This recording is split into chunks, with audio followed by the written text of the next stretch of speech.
दोस्तों, मैं फ़ज़किर हुसैन अपने चैनल में आपका इस्तकबाल करता हूं। आज मैं आपके सामने पेश कर रहा हूं नीट 2016 फ़ेज़ 2 का फिजिक्स पोर्शन का सॉल्यूशन। फिजिक्स के 45 प्रश्न आते हैं। 15 प्रश्न के सॉल्यूशंस के 2 वीडियो बनाकर अब तक अपलोड कर चुका हूं। आज तीसरा पार्ट आपके सामने पेश है 31 से 45 तक। तो यह है 31वां प्रश्न। कोई एक समान चुंबकीय क्षेत्र r त्रिज्या के किसी क्षेत्र में सीमित है। यह चुंबकीय क्षेत्र समय के साथ dB/dt की दर से परिवर्तित होता है। नीचे दिए गए आरेख में दर्शाए गए अनुसार त्रिज्या r यानी capital R greater than small r का पाश फर्स्ट r क्षेत्र को यानी स्मॉल r क्षेत्र को प्रबद्ध करता है तथा कैपिटल R त्रिज्या का पाश यानी दूसरा पाश है चुंबकीय क्षेत्र की सीमा से बाहर है। उत्पन्न विद्युत वाहक बल का मान होगा। तो पास फर्स्ट में देख रहे हैं, ये हमारा स्मॉल r के अंदर ये चुंबकीय क्षेत्र है। अब यहाँ पर विद्युत वाहक बल कितना होगा ये हमें निकालना है। तो विद्युत वाहक बल होता है E d∅/dt यानी फ्लक्स परिवर्तन। अब हम पास फर्स्ट में देखें। पास फर्स्ट में d∅/dt जो आएगा वो क्या आएगा, फ्लक्स परिवर्तन d E बराबर होगा -d∅/dt और फाई होता है BA यानी चुंबकीय क्षेत्र इंटू जो चुंबकीय क्षेत्र है उसका यह क्षेत्रफल अपॉन dt माइनस, तो ये हो जाएगा -dB/dt। ए हो जाएगा हमारा πr², ये हमारा कांस्टेंट है। तो E बराबर आ जाएगा -πr²dV/dt। अब आते हैं पास 2 में। यहाँ चुंबकीय क्षेत्र इसमें है नहीं क्योंकि चुंबकीय क्षेत्र बाहर है। तो E बराबर आ जाएगा -dϕ/dt। फ्लक्स परिवर्तन हमारा क्या है, 0 है। तो क्या आ जाएगा, ये हमारा 0 आ जाएगा दूसरे पास में। तो देखते हैं हम, पास फर्स्ट में है -dB/dt πr² और पास 2 में 0। तो ए ऑप्शन ही हमारा सही है। यहाँ पर ये सेम है पहला और डी, तो यहाँ पर क्या होना चाहिए होगा कैपिटल R। तो ये फिर डी जो ऑप्शन है वो गलत हो जाएगा। अगला प्रश्न है, किसी LCR परिपथ में प्रतिरोधक धारिता L प्रेरकत्व है, C धारिता और R प्रतिरोधक के सिरों के बीच विभवांतर 80 वोल्ट, 40 वोल्ट और 100 वोल्ट है। इस परिपथ का शक्ति गुणांक होगा। तो LCR परिपथ का शक्ति गुणांक जो होता है वो cos φ बराबर R/Z होता है। I से मल्टीप्लाई करते हैं, IR/IZ, ये बराबर आ जाएगा हमारा IR। Z बराबर होता है XL - XC का स्क्वायर प्लस XR²। ये आ जाएगा cos φ बराबर IR/√IXL - IXC का स्क्वायर प्लस IXR²। यहाँ मान लगा देते हैं। IR यानी प्रतिरोधक का विभवांतर 80 वोल्ट, 80/रूट के अंदर XL यानी प्रेरकत्व का विभवांतर ये है हमारा 100 माइनस धारिता का विभवांतर ये है हमारा 40 का स्क्वायर प्लस XR 80। इसको सॉल्व कर लेते हैं। ये आ जाएगा हमारा 80/रूट के अंदर 60² प्लस 80²। 80/ इसका हम स्क्वायर कर दें तो ये जाएगा जोड़ के 10,000 और 80/100 आ जाएगा वर्गमूल, ये आ जाएगा 0.8। 0.8 डी ऑप्शन इसका सही है। अगला प्रश्न है, 100 ओम का एक प्रतिरोध तथा 100 ओम प्रतिघात का एक संधारित्र किसी 220 वोल्ट के स्रोत से श्रेणी क्रम में जुड़े हैं। संधारित्र के 50% आवेशित होने पर विस्थापन धारा का शिखर मान होगा। आरसी परपथ की प्रतिबाधा जो होगी वो होगी जेड आर सी बराबर रूट के अंदर आर स्क्वायर प्लस एक्स सी का स्क्वायर। ये है हमारी 100 स्क्वायर प्लस 100 स्क्वायर, तो ये आ जाएगी 100√2। अब हमें निकालना है धारा का शिखर मान। तो धारा का शिखर मान होगा वोल्टेज का शिखर मान बटे प्रतिबाधा। वोल्टेज का शिखर मान होता है V√2 के बराबर ZRC और V यानी वोल्टेज का जो मान है वो 220 है, तो ये आ जाएगा हमारा 220√2 बटे प्रतिबाधा जो आई है वो 100√2। √2 से √2 कट गया, 0 0 कट गया, 10 का भाग दे तो यह जाएगा 2.2 एम्पियर। तो 2.2 एम्पियर बी ऑप्शन इसका सही है। अगला प्रश्न है कांच के दो सर्वसम समोत्तल लेंसों में प्रत्येक की फोकस दूरी f है। इस कांच का जो अपवर्तनांक है 3/2 है। इनको संपर्क में रखकर इनके बीच के रिक्त स्थान को जल जिसका अपवर्तनांक 4/3 से भर दिया जाता है। इस प्रकार बने संयोजन की फोकस दूरी होगी। तो ये हमारा चित्र बनेगा। ये दो लेंस हैं F1 F2 मान लिया है, इसके बीच में जो खाली जगह है इसमें जल भर दिया गया है। अब इस संयोजन की जो फोकस दूरी होगी वो होगी 1/f बराबर 1/f1 1/f2 और 1/f3। ये f हम कैपिटल मान लें क्योंकि संयोजन की निकालना है हमें। ये f1 और f2 f है, दोनों लेंसों की जो फोकस दूरी है वो f है, तो 1/f3। ये आ जाएगा 2/f प्लस 1/f3। अब अगर कांच का अपवर्तनांक दिया है तब हम निकालेंगे 1/f बराबर म्यू माइनस 1 2/r। ये हमारी उत्तल लेंस के लिए है। म्यू यानी कांच का अपवर्तनांक 3/2 2/r 1/2 2/r 2 से 2 कट गया। ये आ गया हमारा 1/f यानी f बराबर r। अब जो जल का ये बनेगा ये हमारा अवतल लेंस बनेगा, जल से जो बनेगा वो। अब इसके लिए हमें 1/f3 निकालना है। 1/f3 होगा mu minus 1 into minus 2/r। यहाँ पर म्यू जल का अपवर्तनांक है 4/3 माइनस 1 माइनस 2/r। 3 एकम 3, 4 में से 3 गए 1/3 माइनस 2/r। तो ये आ गई हमारी 1/f3 माइनस 2/3r। f3 का मान f का मान यहाँ लगा देते हैं यहाँ पर, तो 1/f की वैल्यू आ जाएगी। तो 1/f यानी संयोजन की फोकस दूरी 1/f दिया ही है प्लस 1/f3, ये दो हैं दोनों को जोड़ दिएगा 2/f है। 1/f3 का मतलब है माइनस 2/3r और r की वैल्यू हमारी f के बराबर है, तो ये आ जाएगी 2/f माइनस 2/3f। यहाँ से 3f आ गया हमारा एलसीएम। f का 3 दूनी 6 माइनस 2, यह आ गया 4/3f।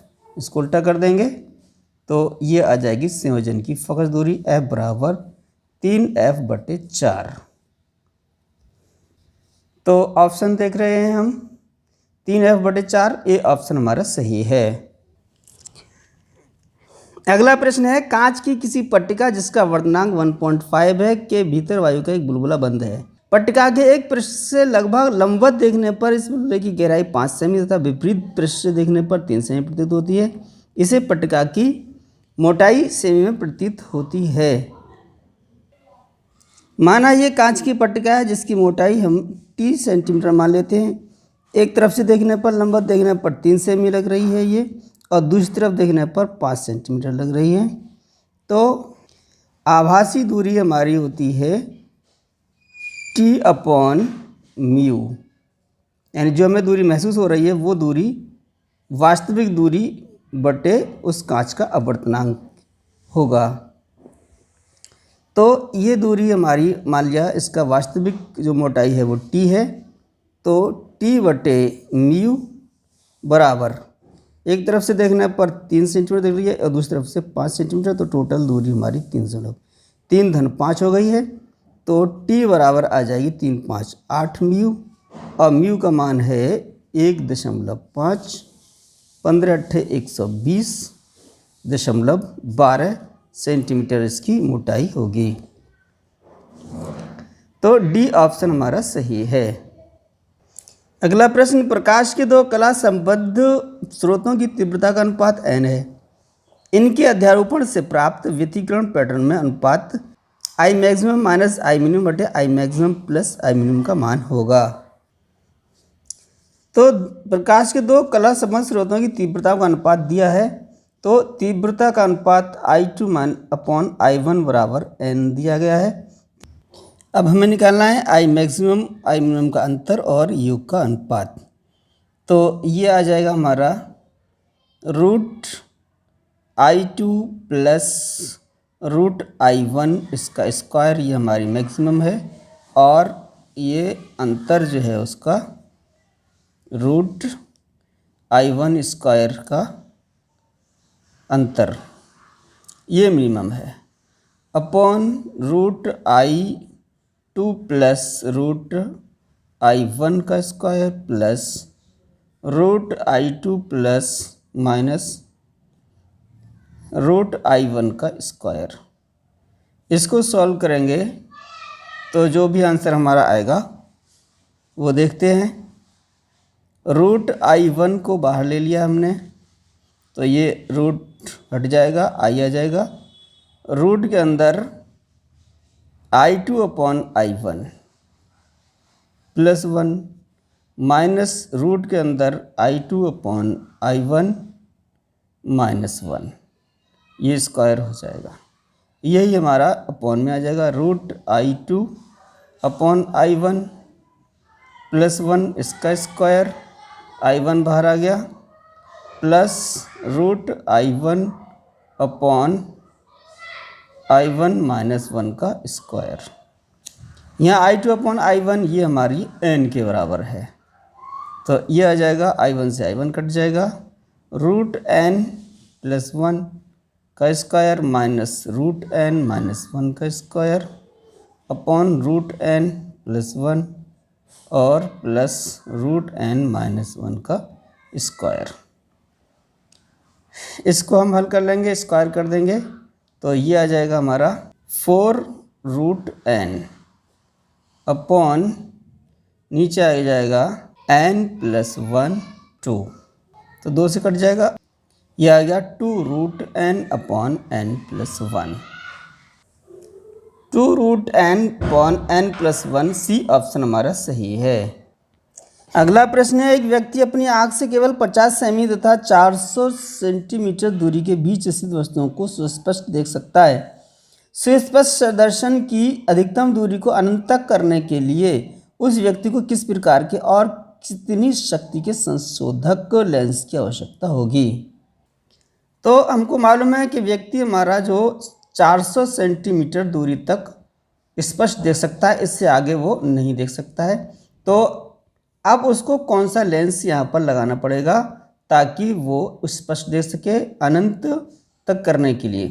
तो कोई चीज़ अनंत पर है, उसको उसका प्रतिबिंब हमारा कहाँ आना चाहिए, 400 सेंटीमीटर दूरी पर। तो v बराबर हमारी होना चाहिए 400 और u बराबर अनंत है हमारी, क्यों अनंत दूरी पर वस्तु रखी हुई है। तो इसके लिए ये जो लेंस है इसकी फोकस दूरी कितनी होगी, इसके लिए 1/f is equal to 1/v minus 1/u।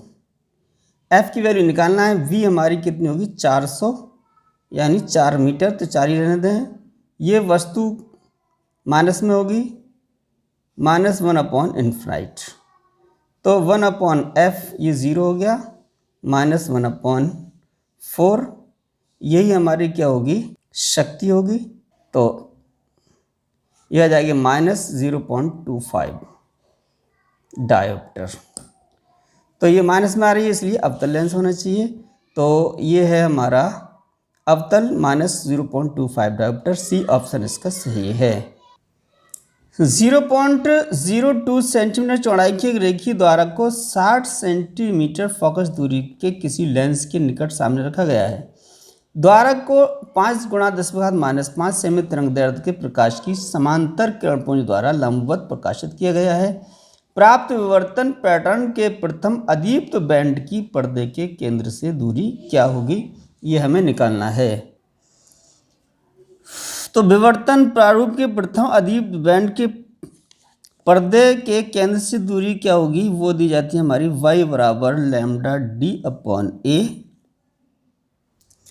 यहाँ y की वैल्यू निकालना है। लैम्डा हमारी दी गई है, ये है तरंगदैर्घ्य 5 × 10⁻⁻5 और d की वैल्यू है 60 सेंटीमीटर और a की वैल्यू है 0.02। इसको हम हल कर देंगे। 0 दशमलव बटा दें, 0 बढ़ा लेंगे, यहाँ पर 2 आ जाएगा, ये 2 से काट देंगे, ये आ जाएगा 3000, 5 या 15,000 10⁻⁻5। तो ये आ जाएगी 5 1 2 3 4 5 0.15 सेंटीमीटर। तो 0.15 सेंटीमीटर ए ऑप्शन हमारा सही है। अगला प्रश्न, किसी एक्स किरण नलिका के लक्ष्य पर लैम्डा दे ब्रोगली तरंगदैर्घ्य तथा m द्रव्यमान के इलेक्ट्रॉन टकराते हैं। उत्सर्जित एक्स किरण के संस्तब्ध तरंगदैर्घ्य लैम्डा 0 का मान होगा। तो एक्स किरण नलिका के लक्ष्य पर लैम्डा दे ब्रोगली तरंग का इलेक्ट्रॉन टकराता है। इलेक्ट्रॉन का द्रव्यमान हमारा क्या है, m, और अगर प्रांगणिक गुणांक h हो तो इलेक्ट्रॉन का संवेग p बराबर h/λ होगा। और इलेक्ट्रॉन द्रव्यमान अगर m है तो इलेक्ट्रॉन की गति ऊर्जा होगी p²/2m और p की वैल्यू है हमारी h/λ। तो ये हो जाएगा h²/2m λ²। तो ये इलेक्ट्रॉन की गतिज ऊर्जा है। तो यदि पृष्ठ पर आपतित इलेक्ट्रॉन अपनी संपूर्ण ऊर्जा स्थानांतरित कर देता है तो उस पृष्ठ से निकलने वाली एक्स किरणों की तरंगदैर्घ्य जो कहलाएगी वो अंतक तरंगदैर्घ्य कहलाती है। उत्सर्जित एक्स किरण की अधिकतम ऊर्जा E बराबर होगी hc/λ0। ये λ0 हमारी एक्स किरण की अंतक तरंगदैर्घ्य होगी। अब यह है इलेक्ट्रॉन की ऊर्जा, ये पूरी ऊर्जा उसने स्थानांतरित कर दी है। तो ये ऊर्जा बराबर इलेक्ट्रॉन एक्स किरण की ऊर्जा के बराबर होगी। तो hc/λ0 बराबर हो जाएगी h²/2m λ²। s से स्क्वायर कट जाएगा, λ0 की वैल्यू निकालना है। तो λ0 ये है हमारी अंतक तरंगदैर्घ्य।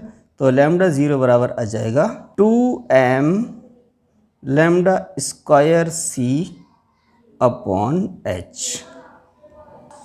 तो इसमें λ0 2mc λ²/h, बी ऑप्शन इसका सही है। अगला प्रश्न है, किसी प्रकाश विद्युत सेल के कैथोड C पर 5 इलेक्ट्रॉन वोल्ट ऊर्जा के फोटोन आपतित होते हैं। उत्सर्जित प्रकाशित इलेक्ट्रॉन की अधिकतम गतिज ऊर्जा 2 इलेक्ट्रॉन वोल्ट है। तो 6 इलेक्ट्रॉन वोल्ट ऊर्जा के फोटोन के C पर आपतित होने पर कोई भी प्रकाशित इलेक्ट्रॉन एनोड तक नहीं पहुंचेगा यदि C के सापेक्ष A का निरोधी विभव हो। आइंस्टीन के प्रकाश विद्युत समीकरण के अनुसार E बराबर होगा वो काइनेटिक एनर्जी मैक्सिमम प्लस कार्यफलन हमारा फाई। तो E है हमारी hν, ये हमारी काइनेटिक एनर्जी प्लस कार्यफलन फाई। तो काइनेटिक एनर्जी बराबर आ जाएगी hν माइनस फाई। यहाँ काइनेटिक एनर्जी 2 इलेक्ट्रॉन वोल्ट है और C पर जो फोटोन आपतित हो रहे हैं, उनकी एनर्जी है 5 इलेक्ट्रॉन वोल्ट माइनस 5। तो यहाँ से 5, ये 5 इधर आ जाएगी, 5 बराबर आ जाएगा, 5 में से 2 घट जाएंगे, 3 इलेक्ट्रॉन वोल्ट। और ये जो 5 है वो कार्यफलन है, ये है वोल्टेज हमारा कैथोड माइनस एनोड पे, ये बराबर है 3 इलेक्ट्रॉन वोल्ट। अब हम C के सापेक्ष A का निरोधी विभव निकाल रहे हैं, तो C के सापेक्ष A का निरोधी विभव ये आ जाएगा हमारा, कैथोड उल्टा कर दें तो ये -3 इलेक्ट्रॉन वोल्ट। तो ये है हमारा आंसर। अगर C के सापेक्ष A का निरोधी विभव -3 वोल्ट हो तो C प्राप्त होने पर कोई प्रकाशीय इलेक्ट्रॉन A तक नहीं पहुंचेगा, तो A ऑप्शन हमारा सही है। यह है किसी हाइड्रोजन परमाणु में जब एक इलेक्ट्रॉन तृतीय कक्षा में संक्रमण करता है तो लैम्ब्डा तरंगदैर्घ्य को फोटोन उत्सर्जित होता है। यदि इलेक्ट्रॉन चतुर्थ कक्षा से तृतीय कक्षा में संक्रमण करे तो फोटोन की संगत तरंगदैर्घ्य होगी। यह रिडबर्ग के सूत्र के अनुसार 1/λ बराबर होता है R1/n1 square minus n2 square. यहाँ पर n है वो कक्षाओं की संख्या है, तो ये आ जाएगा R1/n1 हो जाएगी 2 स्क्वायर माइनस 1/3 स्क्वायर। यहाँ से अगर हम निकालें तो ये आ जाएगा 5R/36, ये आ गई 1/λ की वैल्यू, बराबर आ गया 5R/36। तो यहाँ से R की वैल्यू आ जाएगी 36/5λ। अब अगला देखते हैं, अगर वो लैम्ब्डा तरंगदैर्घ्य फोटो, यदि इलेक्ट्रॉन चतुर्थ कक्षा से तृतीय कक्षा में आ रहा है तब हमारा कितना होगा, तब होगी 1/λ बराबर R into 1/3 square minus 1/4 square. ये हमारी अगली लैम्ब्डा डैश मान लें तो ये आ जाएगी R का मान 36/5λ और ये आ जाएगी 144 इंटू 7। यहाँ से ये कट जाएगा 36 चौक, तो 1/λ डैश बराबर 7/5 चौक 20 लैम्ब्डा। यहाँ से लैम्ब्डा डैश की वैल्यू निकाल लेते हैं, उल्टा आ जाएगा 20 λ/7। ये हमारी लैम्ब्डा यानी फोटोन की संगत तरंगदैर्घ्य आ गई है, ये है 20 λ/7। डी ऑप्शन हमारा सही है। 42वां प्रश्न है, किसी रेडियो सक्रिय पदार्थ की अर्धायु 30 मिनट है। इसी रेडियो सक्रिय पदार्थ से 40% क्षय से 85% तक क्षय होने में लगा समय होगा। तो रेडियो एक्टिव पदार्थ की जो अर्धायु है वो 30 मिनट है, 40% क्षय होता है, तो शेष कितना बचेगा, 60%। तो यहाँ से पहली मात्रा हम n1 मान लेते हैं, तो ये हो जाएगी 0.6 n0, यानी 40% क्षय होती है तो 60% बचती है। और दूसरी जो बाद वाली मात्रा है वो 85% क्षय होती है, बचती है हमारी 15%, तो ये हो जाएगी 0.15 n0।